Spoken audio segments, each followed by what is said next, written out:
ಮತಾಂತರಗೊಂಡವರಿಗೆ SC certificate ವಜಾ ವಿಚಾರಕ್ಕೆ ಸಂಬಂಧಪಟ್ಟಂತೆ ತುಮಕೂರಲ್ಲಿ ಮಾಜಿ ಸಚಿವ ಕೆಎನ್ ರಾಜಣ್ಣ ಹೇಳಿಕೆಯನ್ನ ನೀಡಿದ್ದಾರೆ. ಎಸ್ಸಿ ಹುಡುಗ ಸವರ್ಣೀಯರ ಮನೆಗೆ ಹೋಗ್ಲಿಕ್ಕಾಗತ್ತಾ? ಸವರ್ಣೀಯರು ನಡುಮನೆಗೆ ಅವನನ್ನ ಬಿಟ್ಕೊಳ್ತಾರಾ? ಶಿಲುಬೆ ಕಟ್ಕೊಂಡು ಹೋದ್ರೆ ನಡುಮನೆಗೆ ಕರೆದು ಕೂರಿಸ್ತಾರೆ. ಅದರಿಂದ ಅವರು ಬದಲಾಗಬೇಕು ಅಂತ ಅನಿಸಬಹುದು ಅಂತ ತುಮಕೂರಲ್ಲಿ ಮಾಜಿ ಸಚಿವ ಕೆಎನ್ ರಾಜಣ್ಣ ರಿಯಾಕ್ಟ್ ಮಾಡಿದ್ದಾರೆ. ಮತಾಂತರಗೊಂಡವರಿಗೆ ಎಸ್ಸಿ ಸರ್ಟಿಫಿಕೇಟ್ ವಜಾ ವಿಚಾರಕ್ಕೆ ಸಂಬಂಧಪಟ್ಟಂತೆ ಈಗ ಎಸ್ಸಿ ಹುಡುಗ ಅಥವಾ ದಲಿತ ಹುಡುಗ ಒಬ್ಬ ಸವರ್ಣೀಯರ ಮನೆಗೆ ಹೋಗ್ಲಿಕ್ಕಾಗತ್ತಾ?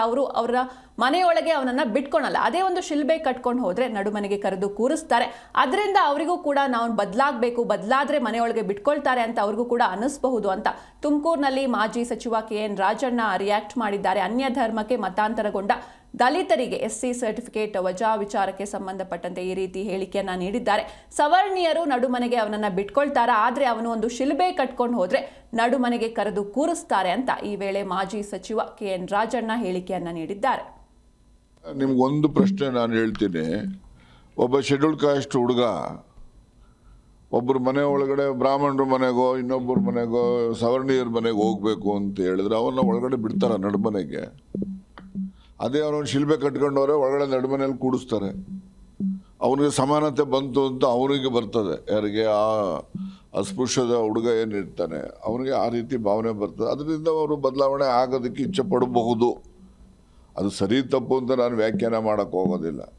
ಈಗ ನಮ್ಮಲ್ಲಿನೂ ಕೂಡ ನಮ್ಮಲ್ಲಿ ಬಹಳಷ್ಟು ಜನ ಈ ದಲಿತ ಸಮುದಾಯದವರು ಆ ಒಂದು ಕ್ರಿಶ್ಚಿಯಾನಿಟಿಗೆ ಬದಲಾವಣೆ ಆಗ್ತಕ್ಕಂಥದ್ದನ್ನು ನಾನು ನೋಡ್ತಾ ಇದ್ದೀನಿ. ಅದಕ್ಕೇನು ಯಾರ್ದೇನು ಒತ್ತಾಯ ಇಲ್ಲ, ಅವರೇ ಸ್ವಯಂವಾಗಿ ಆಗ್ತಾಯಿದ್ದಾರೆ. ಒಬ್ಬನ ನೋಡಿ ಒಬ್ಬನ ಆಗುವಂಥ ಪರಿಸ್ಥಿತಿ ಬಂದ್ಬಿಟ್ಟಿದೆ.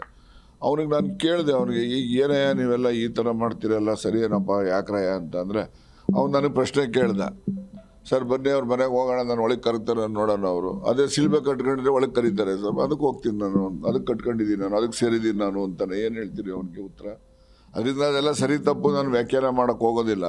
ಅದೇನೇ ಇದ್ದರೂ ಕೂಡ ಅವರವರು ಅನುಕೂಲಕ್ಕೆ ತಕ್ಕಂತೆ ತೀರ್ಮಾನಗಳನ್ನು ಮಾಡ್ಕೊಳ್ಳೋದಕ್ಕೆ ಈಗ ಮತಾಂತರ ಆಗೋದು ಇರ್ಬೋದು. ಈಗ ಅಂಬೇಡ್ಕರ್ ನೀವೆಲ್ಲ ಮಾಧ್ಯಮದಲ್ಲಿ ಯಾರೂ ತೋರಿಸೋದೇ ಇಲ್ಲ. ಅಂಬೇಡ್ಕರ್ ಇವತ್ತು ಅವರು ಇದ್ದಾಗ ಏನು ಹೇಳಿದ್ರು?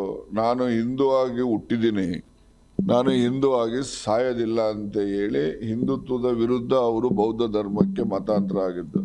ಇವತ್ತು ಅಂಬೇಡ್ಕರ್ ಅನುಯಾಯಿಗಳೇ ನಾಮ ಪಡ್ಕೊಂಡು ಇದನ್ನಂಥದ್ದು ಟೇಪ್ ಕಟ್ಕೊಂಡು ಹಿಂದುತ್ವ ಅಂತ ಹೇಳಿ ಭಾಷಣ ಹೊಡಿತಾರೆ. ಇವತ್ತು ಆ ಥರ ಮಾಡೋದು ಅಂಬೇಡ್ಕರ್ಗೆ ಮಾಡೋ ಅವಮಾನ. ಅದು ಅಂಬೇಡ್ಕರ್ ಏನು ಹೇಳ್ತಾರೆ, ಮತ್ತೊಮ್ಮೆ ಹೇಳ್ತೀನಿ, ನಾನು ಹಿಂದೂ ಆಗಿ ಹುಟ್ಟಿದ್ದೀನಿ ಆದರೆ ಹಿಂದೂ ಆಗಿ ಸಾಯೋದಿಲ್ಲ ನಾನು ಅಂತ ಹೇಳಿದ್ರು. ಒಪ್ತೀರಾ? ಇಲ್ಲ ಅದು